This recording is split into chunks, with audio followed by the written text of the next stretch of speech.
दक्ष police times, police आणि जनतेतील दुवा.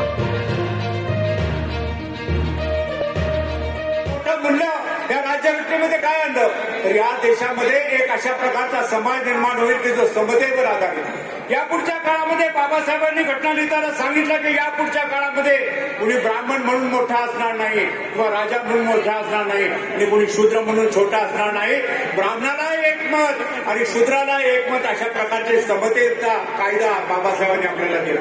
मित्र जास्त बोलणार नाही, मला माहिती आहे इथे चिठ्ठी येते, पण तुम्हाला जाता आता एवढंच सांगतो की या राज्यघटनेच्या बरोबर या देशातला कारभार चालला पाहिजे. केंद्र सरकार या राज्यघटनेच्या बरोबर चाललं पाहिजे, परंतु असं चालताना दिसत नाही.